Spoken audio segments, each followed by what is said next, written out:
प्रभु में मेरे प्रिय मित्रों, परमेश्वर की जीवित पवित्र महान उपस्थिति में आप सबका स्वागत है।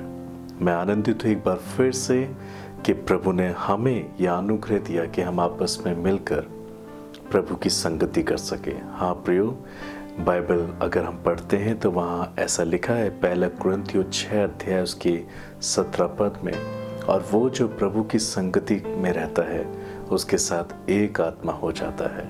और आज जबकि इस रविवार के दिन में जब सारी दुनिया परमेश्वर की आराधना को कर रही है, सो प्रियो आइए हम भी प्रभु की उपस्थिति में, उसकी आत्मा में, उसके संग एक हो जाएं, ताकि जैसे प्रभु यीशु मसीह ने कहा था फिलिप्पुस से कि जिसने मुझे देखा उसने पिता को देखा है, मैं पिता में हूँ और पिता मुझ में है। ऐसे ही अनुभव को हम प्राप्त करें और अपने इस जीवन से परमेश्वर को धन्यवाद करें। प्रियो, मैं विश्वास करता हूँ कि आप आनंद के साथ और विश्वास के साथ और प्रभु यीशु मसीह पर पूरे भरोसे के साथ इस प्रोग्राम का इंतज़ार करते हैं। निश्चय जानिए प्रभु आपसे बहुत प्यार करते हैं। ये इस बात का चिन्ह है कि मैं और आप जीवित हैं। हम जीवित हैं, प्रभु का आत्मा, प्रभु का प्राण और जीवन की सांसें हमें दी गई हैं। निश्चय जानिए प्रभु आपको कभी नहीं छोड़ेंगे और कभी नहीं त्यागेंगे। आज जो वचन इस समय में परमेश्वर ने मेरे दिल में दिया है उसे मैं आपके साथ बांटना चाहता हूँ। लूका 8 अध्याय और 14 पद में हम इस प्रकार से पढ़ते हैं, जो झाड़ियों में गिरा, अर्थात जो बीज झाड़ियों में गिरा, प्रभु यीशु ने कहा जो झाड़ियों में गिरा ये वे हैं जो सुनते हैं पर आगे चलकर चिंता, धन और जीवन के सुख विलासों में फंस जाते हैं और उनका फल नहीं पकता। हाँ प्रियो, प्रभु यीशु मसीह ने पहले बीज बोने का दृष्टांत कहा और उसके बाद जब चेलों ने प्रभु यीशु मसीह से विनती की कि वो उस दृष्टांत का अर्थ उन्हें समझाए, तब प्रभु यीशु मसीह ने बीज बोने के दृष्टांत का अर्थ भी उन्हें बताया। मगर हम यहाँ सभी बीजों के विषय में मनन नहीं कर रहे हैं जो अलग अलग स्थान पे गिरे, वो क्यों बढ़े या क्यों कम बढ़े, क्यों फलवान नहीं हुए, मगर हम यहाँ बस एक बीज के विषय में बात कर रहे हैं जो 14 पद में हमने पढ़ा, जो झाड़ियों में गिरा, अर्थात ऐसे बीज जो झाड़ियों में गिरे वो ये है, अर्थात वो ऐसे लोग हैं जो सुनते हैं पर आगे चलकर चिंता, धन और जीवन के सुख विलास में फंस जाते और उनका फल नहीं पकता। प्रियो, बाइबल में ऐसा लिखा है कि बुलाए हुए तो बहुत थे परंतु चुने हुए थोड़े हैं। मैं आशा करता हूँ आप चुने हुए में पाए जाएंगे।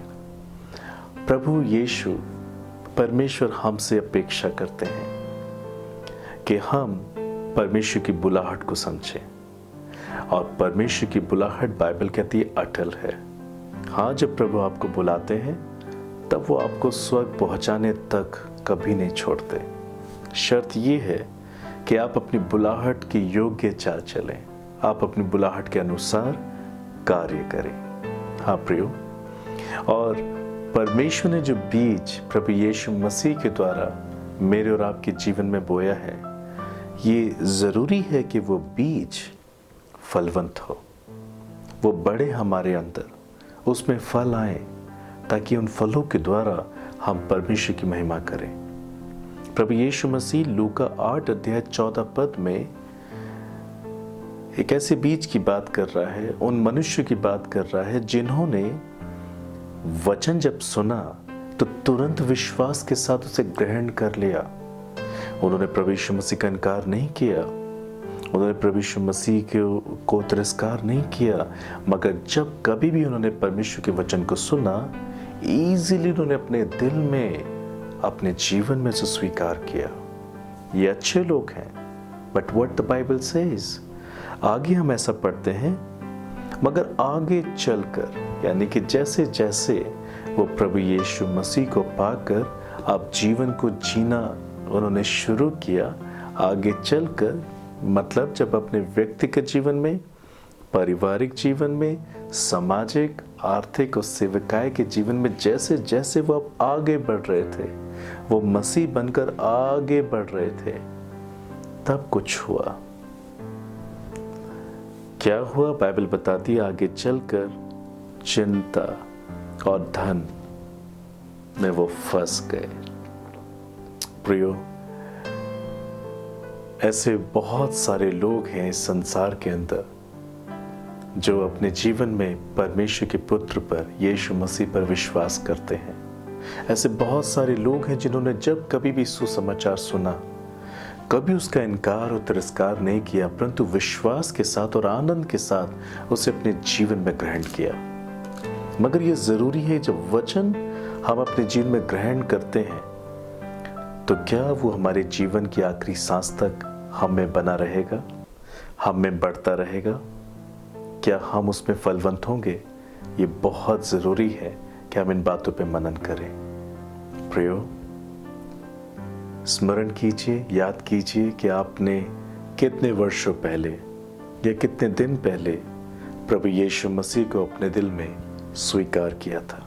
इस उद्देश्य के साथ, till the end of my single day I will follow Jesus। हाँ प्रियो, विश्वास का वचन, सुसमाचार जो अनंत जीवन देता है, आपने जब कभी भी उसे सुना और तुरंत आनंद के साथ उसे ग्रहण किया, विश्वास के साथ उसे ग्रहण किया, ये सोचकर मेरे जीवन की आखिरी सांस तक मैं वचन के मुताबिक चलूंगा। मगर दुख की बात यह है, जिस सोच और समझ विचार के साथ, जिस विचारधारा के साथ, जिस मजबूती के साथ हम वचन को ग्रहण करते हैं, आगे चलकर बहुत से लोग उसमें कमजोर हो जाते हैं। वो प्रभु के वचन में बने नहीं रह पाते। आगे चलकर बहुत सी बातों की चिंता उन्हें घेर लेती है, उनके व्यक्तिगत जीवन में, उनके पारिवारिक जीवन में, सामाजिक जीवन में, आर्थिक जीवन में, सेवकाई के जीवन में। यदि वो सेवा करते हैं तो आगे चलकर वो बहुत सी चिंताओं में फंस जाते हैं। और सबसे मुख्य जो चिंता है वो है धन की चिंता। प्रियो, हम लॉकडाउन के दिनों में हैं। जी, पूरी दुनिया लॉकडाउन का सामना कर रही है। ऐसे में हो सकता है आप में से बहुत सारे लोग जिन्होंने आनंद के साथ प्रभु यीशु मसीह को स्वीकार किया था, जो अभी कुछ दिन पहले प्रभु की महिमा, आराधना, वचन का प्रचार बड़े आनंद के साथ, बड़े गर्मजोशी के साथ कर रहे थे, अब ऐसा करना बहुत मुश्किल हो रहा होगा। घबराए ना, न डरे, न व्याकुल हो। बाइबल कहती है आपको ये नहीं सोचना है कि मैं अब एक नए काम को तलाश करता हूं। प्रियो, आप अनंत जीवन से चूक सकते हैं। विश्वास के साथ, भरोसे के साथ, आनंद के साथ जो सुसमाचार, जो वचन आपने अपने जीवन में स्वीकार किया था, उसका इनकार, तिरस्कार बिल्कुल भी ना करें। ये ना सोचें कि लॉकडाउन में, इस एक समस्या में मैं कैसे जीवन को जीऊंगा। बहुत सारे लोग ऐसी बातों की चिंता कर रहे हैं। कैसे खाऊंगा, घर कैसे चलेगा, किराया कैसे दिया जाएगा, मेरी कंपनी के लोग मुझे कब तक तनख्वाह देंगे या कब तक मुझे आधी तनख्वाह मिलेगी, मैं कैसे अपने बच्चों को पालूंगा, मैं कैसे ये सब कुछ करूंगा और ये परिस्थिति कब तक बनी रहेगी। मुझे कोई नया काम तलाश करना शुरू करना चाहिए, मुझे कोई और काम तलाशना चाहिए। ये गलती ना करें। लिखा है ना, आगे चलकर वचन तो ग्रहण किया, विश्वास के साथ किया, इनकार भी नहीं किया, आदर के साथ किया, मगर आगे चलकर, क्योंकि हम नहीं जानते कि आगे क्या होगा। यही बाइबल बताती है, कल के विषय में डींग मत मारो। हमें कल के विषय में नहीं सोचना चाहिए, क्योंकि यीशु ने कहा हमें आज के लिए जीना चाहिए। कल की चिंता कल का दिन अपने आप कर लेगा। पर इस बात से सोचिए, मनुष्य नहीं जानता कि अगले एक सेकंड में क्या होगा। कोई भी नहीं जानता था कि इस प्रकार से लोग लॉकडाउन का सामना करेंगे और सब कुछ अचानक बंद हो जाएगा। मगर घबराइए मत, बाइबल कहती है प्रभु यीशु हमारे साथ है। क्या आपको विश्वास है? प्रभु यीशु मसीह हमारे साथ है। मैं हमेशा लोगों को एक बात समझाता हूँ और खुद भी इन बातों से तसल्ली को प्राप्त करता हूँ। इज़राइल के परमेश्वर ने जब इज़राइलियों को मिस्र की गुलामी से निकाला था, बाइबल बताती है 40 साल प्रभु ने जंगल में उनकी अगुवाई की थी। My brother, my sister, just इस एक बात पे मनन कीजिए। 40 वर्षों में उनमें से कोई भी जॉब नहीं कर रहा था, उनमें से कोई भी बिजनेस नहीं कर रहा था। उन 40 वर्षों में बाइबल बताती है अकेला यहोवा परमेश्वर ही उनको पाल रहे थे। लिखा है 40 वर्षों में, अगर आप व्यवस्था विवरण 8 अध्याय पढ़ें तो लिखा है उन 40 वर्षों में उनके जूते चप्पल पुराने नहीं हुए ना फटे। लिखा है उन 40 वर्षों में उनके तन के वस्त्र पुराने होकर नहीं फटे। इवन 40 वर्षों में परमेश्वर ने मन्ना उनके लिए बरसाया और उनको भोजन खिलाया। बाइबल बताती है जब उन्होंने मांस की इच्छा जताई, उसको भी परमेश्वर ने पूरा किया।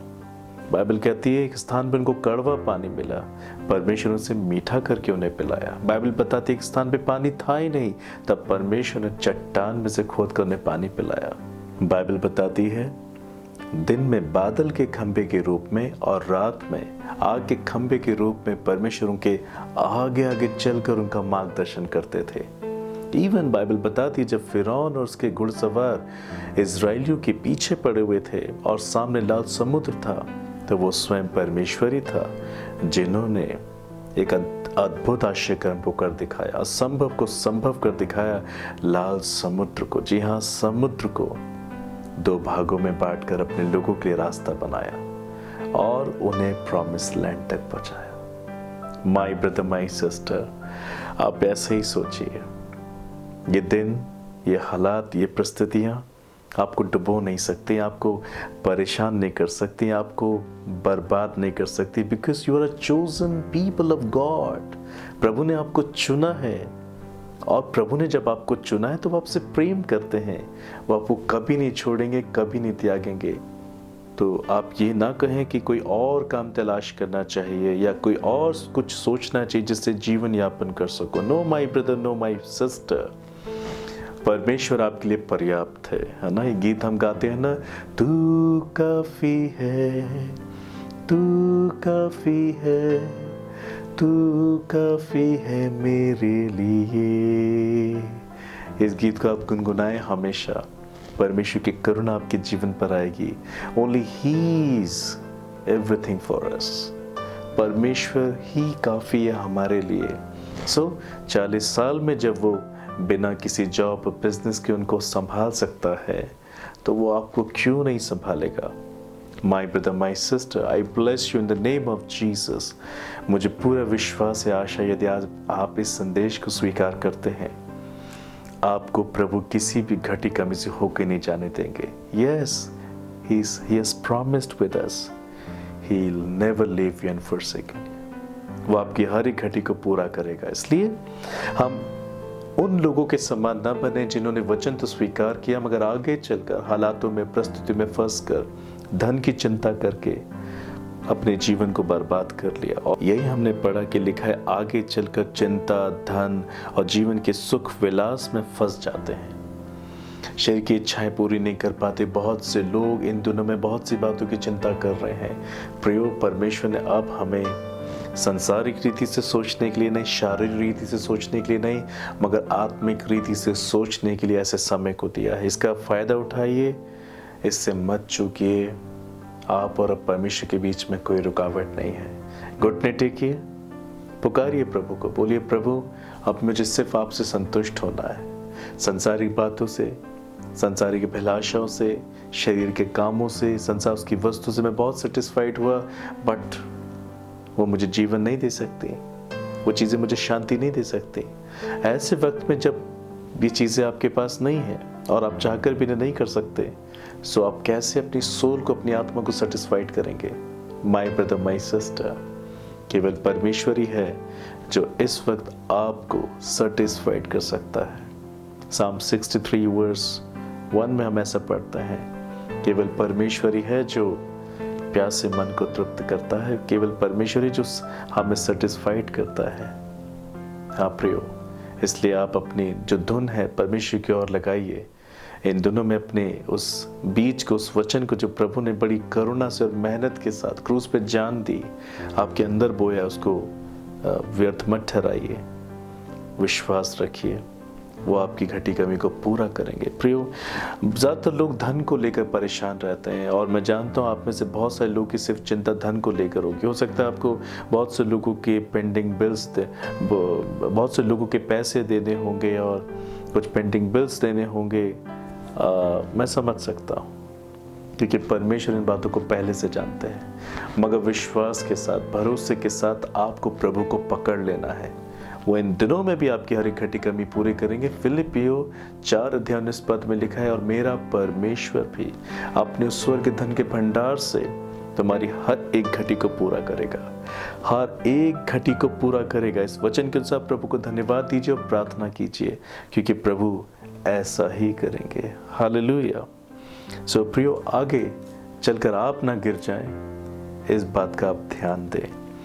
एक वचन मैं और आपके सामने पढ़ना चाहता हूं। मत्ती 19 अध्याय उसके 23 पद में ऐसा लिखा है, प्रभु यीशु ने अपने चेलों से कहा, मैं तुमसे सच सच कहता हूं कि धनवान का स्वर्ग के राज्य में प्रवेश करना कठिन है। आज लोग सोचते हैं सिर्फ धन के द्वारा ही सब कुछ हो सकता है। ऐसा नहीं है प्रियो, क्योंकि बाइबल बताती है कि यीशु ने कहा धनवानों का स्वर्ग के राज्य में प्रवेश करना कठिन है। क्योंकि धनवान जो अपने धन से चिपक जाता है, धन को ही अपना ईश्वर मान लेता है और सोचता है धन ही उसके जीवन का आधार है, वो स्वर्ग के राज्य में प्रवेश नहीं कर सकता। और लूका 8:14 में हम यही पद पढ़ते हैं, कैसे उनका बीज सड़ जाता है, वो क्यों फलवान नहीं हो पाते, वो उनका फल क्यों नहीं पकता, क्योंकि आगे चलकर वो धन की चिंता में फंस जाते हैं। और जो धनवानों का स्वर्ग के राज्य में प्रवेश बिल्कुल भी नहीं है। So my brother, my sister, I request you कि आप धन की चिंता न करें। परमेश्वर ही आपका एकमात्र धन होना चाहिए, and you will see great miracle in days to come. So आगे लिखा है पहला तीमुथियुस 6:9 में, पर जो धनी होना चाहते हैं वो ऐसी परीक्षा और फंदे और बहुत तेरे व्यर्थ और हानिकारक लालसाओं में फंसते हैं जो मनुष्य को बिगाड़ देती हैं और विनाश के समुद्र में डुबो देती हैं। आपने जीवन पाया, आपने शांति पाया, आपने चमत्कार को देखा, सुसमाचार के आनंद को देखा, प्रभु के दिए हुए महान तरस को अपने लिए देखा, और अब ऐसे वक्त में जब बहुत सी बातों में आप सैक्रिफाइस कर रहे होंगे या बहुत सी आवश्यकताएं आपकी पूरी नहीं हो पा रही हैं, प्रियो, चेक योर हार्ट। आप ये तो नहीं सोच रहे हैं कि मुझे अब प्रभु को छोड़कर कुछ और कर लेना चाहिए या कोई और काम पर ध्यान देना चाहिए, तब जाके मैं अपने जीवन को जी पाऊंगा। No my brother, no my sister, आपके विश्वास का टेस्ट हो रहा है, आपके विश्वास की परीक्षा है, इसे पास करना बहुत ज़रूरी है। बाइबल कहती है हम अंतिम दिनों में, और ये भी कहती है हम बुरे दिनों में हैं। तो हम अंतिम दिनों में भी हैं और बुरे दिनों में भी हैं। विश्वास और भरोसे के साथ इन बुरे दिनों का सामना कीजिए।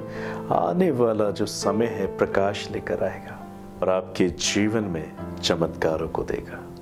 सो प्रियो, चिंता मत कीजिए। इसलिए जो धनी होना चाहते हैं, सिर्फ धन से ही सब कुछ होगा, धनी सब कुछ कर सकता है, ऐसी सोच रखने वाले ऐसी परीक्षाओं में पड़ जाते हैं, और वो परीक्षाएं उनके जीवन पर जब आती हैं तो उन्हें फंदे के समान महसूस होने लगती हैं, और वो लोग बहुत सारी व्यर्थ बातों में अपने आप को फंसा लेते हैं, हानिकारक बातों में अपने आप को फंसा लेते हैं, और बुरी लालसाओं को रखने के कारण वो शैतान के जाल में फंस जाते हैं, और फिर मनुष्य बिगड़ जाता है, परमेश्वर से दूर हो जाता है, अविश्वासी बन जाता है, और फिर आगे लिखा है विनाश के समुद्र में डूब जाता है। विनाश का समुद्र कुछ नहीं है, भयानक नरक है। क्या मांगा आपसे? यही तो क्या प्रार्थना करें, यही तो आप भरोसा करें, विश्वास रखें, प्रभु के अनुसार चले, उसकी अधीनता में चले। वो है ना, वो आपको संभालेंगे।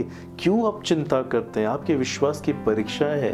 प्रभु कैसे आपको स्वर्ग देंगे, कैसे आपको अनंत जीवन देंगे? जब वो आपको तैयार करने के लिए माहौल बनाते हैं तो आप रोना शुरू कर देते हैं। रोना नहीं है, घबराना नहीं है, डरना नहीं है, अविश्वासी नहीं होना है, प्रभु के चरणों को पकड़ लीजिए। प्रभु आप ही करेंगे, आप ही मेरी दौलत है, प्रभु आप ही सब कुछ करेंगे, ऐसे करके प्रार्थना करनी है। निश्चय जानिए आपकी आंखों के आंसू पोंछ दिए जाएंगे और आपका सारा शोक आनंद में बदल जाएगा। यही बात यूहन्ना 16:20 में लिखी है। इसलिए प्रियो, अपने आप को व्यर्थ कामों से बचा के रखो, शरीर की लालसाओं को यीशु के चरणों से कुचल दो और विश्वास रखो। धनी होना गलत नहीं, मगर धन को अपने जीवन का आधार मानना बहुत गलत है। परमेश्वर ही आपके जीवन का आधार हो तो आप उत्तम आशीष पाएंगे। एक और वचन मैं आपके साथ बांटना चाहता हूं, पहला तीमुथियुस 6:10 ऐसा लिखा है, क्योंकि रुपयों का लोभ सब प्रकार की बुराइयों की जड़ है। रुपयों का लोभ सब प्रकार की बुराइयों का जड़ है, जिसे प्राप्त करने का प्रयत्न करते हुए कितनों ने विश्वास से भटक कर अपने आप को नाना प्रकार के दुखों से छलनी बना लिया है। मेरे जीवन में ऐसे बहुत सारे लोगों की गवाहियां हैं जो प्रभु के साथ चलते रहे, आनंद के साथ उसके बीच में फलवंत होते रहे, विश्वास में मजबूत होते रहे, गवाही देते रहे, सेवा भी करते रहे, मगर आगे चलकर, जी हाँ, आगे चलकर धन की चिंता ने उन्हें परीक्षाओं में डाला। वो अब पहले के समान प्रार्थना करने में असफल हो गए, पहले के समान वचन पढ़ने में, प्रभु का धन्यवाद करने में, गवाही देने में, संगति करने में, भवन आने में और सेवकाई के कामों में हाथ बटाने में वो कमजोर हो गए। ऐसा इसलिए क्योंकि उन्होंने आगे चलकर धन और सब सुख विलास की चीजों को पाने की इच्छा जताई। ऐसा इसलिए क्योंकि आगे चलकर यीशु छोटे दिखने शुरू हो गए और संसार की सब बातें बड़ी नजर आने लगी। ये पाप होता है प्रियो, लौट आइए, पश्चाताप कीजिए।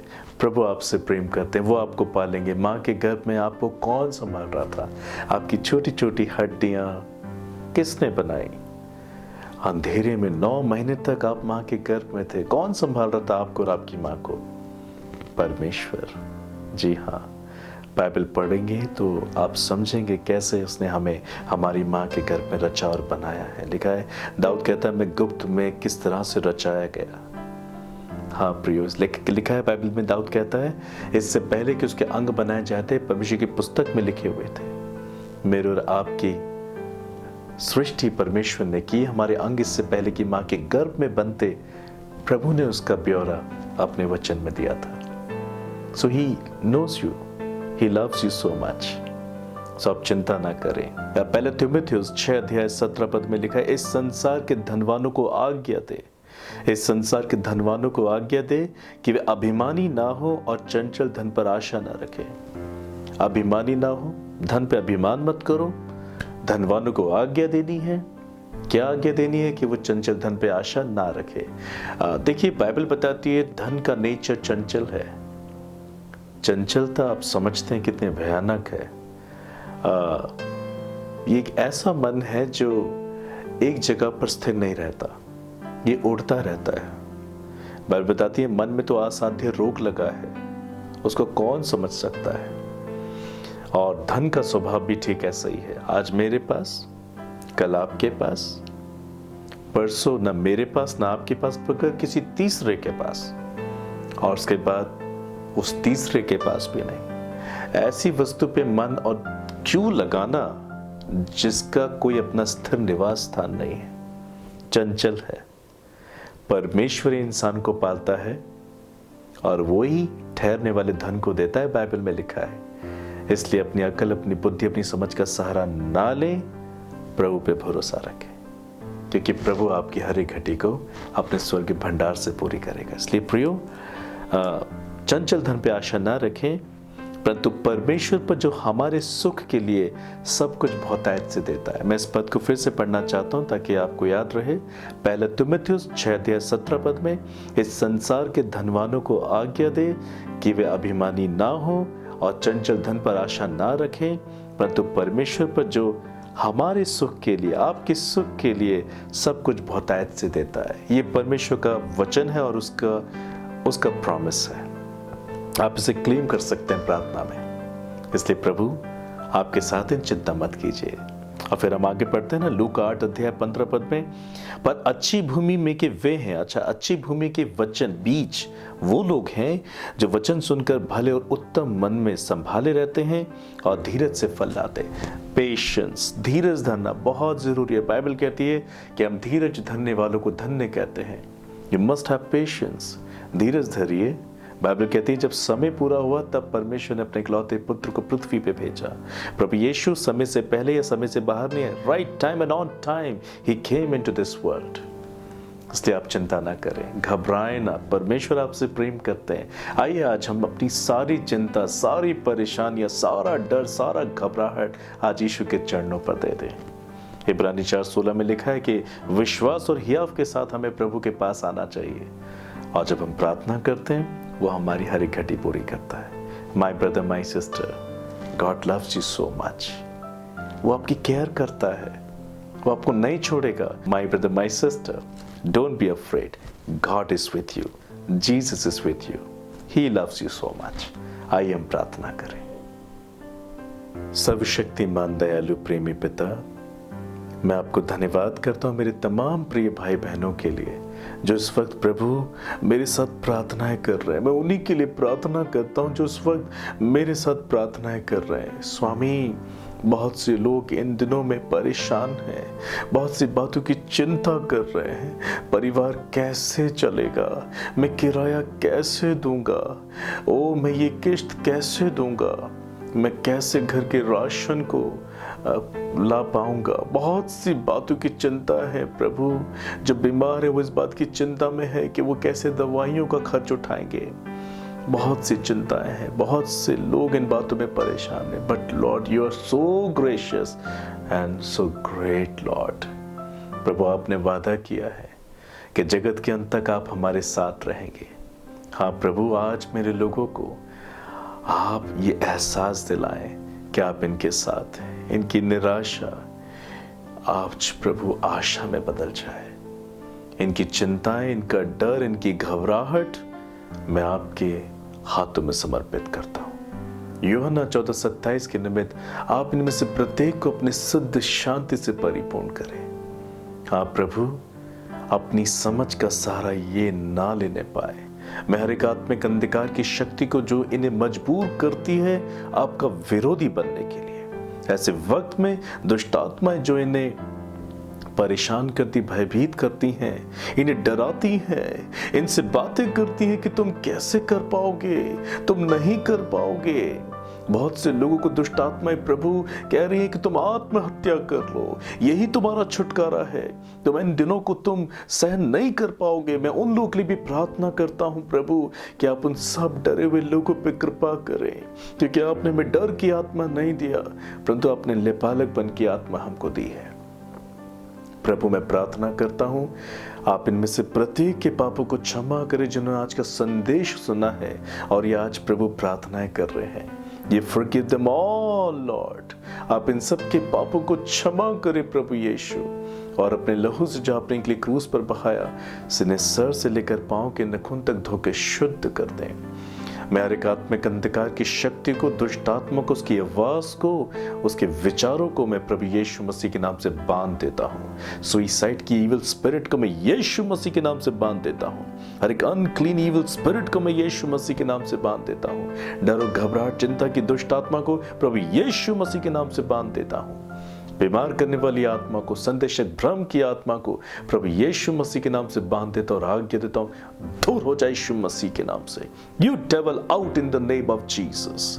प्रभु, आप मेरे लोगों को आजाद करें, प्रभु आप इन्हें आजाद करें, और आप इन्हें अभी अपनी शांति से परिपूर्ण करें। आपने कहा तुम्हारा मन व्याकुल ना हो, आप इनका मन व्याकुल होने से बचाएं, निराशा से बचाएं। आप इन्हें विश्वास भरा दिल दीजिए। ओ प्रभु, आप इन्हें अनुग्रह दे कि आप पे भरोसा रख सकें। प्रभु, जैसे सारपत की विधवा के तेल की कुप्पी कभी खत्म नहीं हुई और ना उसके घड़े में कब मैदा सूखा जब तक अकाल समाप्त नहीं हुआ। इन दिनों में बहुत से लोग परेशान हैं। प्रभु, आप इनकी हर एक घटी कमी को पूरा करें। प्रभु, इनके अन्न जल को आशीष दें, इनकी तेल की कुप्पी कभी समाप्त ना हो, इनके घड़े का मैदा कभी ना सूखने पाए, इनके बाल बच्चे भर पेट भोजन खाएं। आप इनकी हर एक आवश्यकता को पूरा करें स्वामी। इनकी थोड़ी सी जो आशीष है वो और बढ़ जाए प्रभु यीशु मसीह के नाम से। और प्रभु आप इन्हें कर्जों से आजाद करें। हाँ, लोगों के हृदय में इनके प्रति करुणा लेकर आए, दया लेकर आए, ताकि प्रभु ये आपका और मनुष्य का दोनों का अनुग्रह प्राप्त करें। इनके चेहरे पे अपना प्रकाश चमकाए और इन्हें प्रकाशमान करें। ये उन लोगों के लिए इन दिनों में आशीष बने जो बहुत भयभीत और परेशान हैं। आप इन्हें उनके लिए आशीष बनाए। विशेषकर मैं प्रार्थना करता हूँ जो बीमार है, आप उन्हें अभी चंगा कर दे प्रभु। Heal every organ, heal every part of the bodies and heal them from head to foot in Jesus name. चाहे वो कोई भी बीमारी क्यों ना हो प्रभु, दूर हो जाए प्रभु यीशु मसीह के नाम से। विशेषकर मैं प्रार्थना करता हूँ प्रभु हमारे भारत देश में, प्रभु इस दुनिया में, प्रभु जितने लोग कोविड-19 से पीड़ित हैं, you remember them Lord because you love everybody Jesus, you forgive them. हमारे देश के लीडर्स के लोगों के पाप क्षमा कर, देश के लोगों के पाप क्षमा कर, सभी लोगों के अपराधों को माफ कर प्रभु। देश देश के राजाओं को, अधिकारियों को, रहने वाले लोगों को क्षमा कर। अपने खून से प्रभु आप उन सबको धो के शुद्ध करें। और प्रभु हमारे देश के लोगों को बुद्धि ज्ञान समझ दे, ताकि आपकी आशीषों को वो प्राप्त कर सके। जो कोविड-19 से पीड़ित हैं, बीमार हैं प्रभु कोरोना वायरस के द्वारा, आप उन्हें विजिट करें, आप उनका उद्धार करें, उनके पापों को क्षमा करें। हम कोविड-19 की ईविल स्पिरिट को, कोविड इस वायरस की बीमारी को प्रभु यीशु मसीह के नाम से मैं बांध देता हूँ और आगे तो दूर हो जाए यीशु मसीह के नाम से। स्वस्थ कीजिए स्वामी। जो लोग क्वारंटाइन में उनकी रिपोर्ट्स नेगेटिव आने पाए, वो लोग जो उस वजह से डरे हुए हैं, father fill them with peace and joy, let them rejoice rejoice. हर एक स्टेट पर, हर एक कंट्री पर, भारत देश पर आपका नियंत्रण चाहते, स्पेशली डॉक्टर्स के लिए, नर्सेस के लिए जो अपना योगदान इसमें दे रहे हैं। Lord, whatever they need and desire, you provide them in Jesus name and you supply all their needs according to riches and glory. आप उन्हें बीमारी से बचाएं, आप उन्हें बचाएं प्रभु इन्फेक्शन से। बहुत से ऐसे डॉक्टर्स और nurses those are pregnant Lord, और ऐसे में प्रभु लोगों की सहायता कर रहे हैं। You mercy upon them and upon their children Lord and take care of them in Jesus name. वो बीमार ना पड़े स्वामी, उन्हें कोई इन्फेक्शन ना हो, उन्हें किसी भी प्रकार से कोविड-19 ना हो, मगर उनके इस योगदान से लोगों के जीवन में आप चमत्कार करें। You visit the hospital in Jesus' name. And Lord, specially हम प्रार्थना करते हैं पुलिस डिपार्टमेंट के लिए, और जो ऐसे वक्त में प्रभु बहुत ज़्यादा मेहनत के काम कर रहे हैं। You strengthen them, Lord. You bless them with peace and joy. And you save their souls and let them be your children, Lord. आप उन्हें बल ताकत शक्ति दे, जबकि 24 आवर उनको काम करना पड़ रहा है। ये बी विद देम लॉर्ड, उनके साथ आप रहकर उन्हें शक्ति दे, उन्हें बल दे, उनके परिवारों की रक्षा करें और उनको अपने आनंद से परिपूर्ण करें और उनकी हर एक घटी पूरी करें। लॉर्ड, मिनिस्टर्स एंड लीडर्स हमारे देश में जितने, उन सबको भी आप बुद्धि ज्ञान समझते हैं। ऐसे समय में प्रभु, जबकि वो बहुत कुछ हेल्प कर रहे हैं, लोगों की सहायता कर रहे हैं, father you mercy upon them, you bless them Lord, you fill them with wisdom and knowledge Lord and save their souls and you forgive them all in this country Lord. सब पे दया करें प्रभु, सब पर दया करें। धन्यवाद स्वामी, इस प्रोग्राम को देखने वालों पर, संदेश को स्वीकार करने वालों पर अपनी कृपा बनाए रख प्रभु।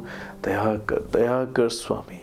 आदर महिमा आपको देता हूँ। धन्यवाद इन्हें छूने के लिए, इन्हें डर से आजाद करने के लिए, इन्हें शांति देने के लिए, क्योंकि आप इनके साथ हैं तो सब कुछ इनके पास है। धन्यवाद स्वामी, आपने प्रार्थना को सुना, प्रभु यीशु मसीह के नाम से मांगता हूँ, आमीन आमीन। माय ब्रदर, माय सिस्टर, मुझे आशा और विश्वास और भरोसा है कि अब आप चिंता नहीं करेंगे, ना आप डरेंगे, मगर आप प्रार्थना करेंगे, प्रभु पे भरोसा रखेंगे और निश्चय जानिए प्रभु आपको नहीं छोड़ेंगे। हर चीज़ की शुरुआत और अंत है इस दुनिया के अंदर, मगर सिर्फ एक ही बात का अंत और शुरुआत नहीं, वो है हमारा परमेश्वर। प्रभु आदि और अंत है, और उसके बाद बाकी सब बातों का अगर शुरुआत भी है तो अंत भी है। कोरोना वायरस की अगर शुरुआत हुई है तो यकीन रखिए, विश्वास रखिए, इसका अंत भी है। और प्रभु से करेंगे। God bless you.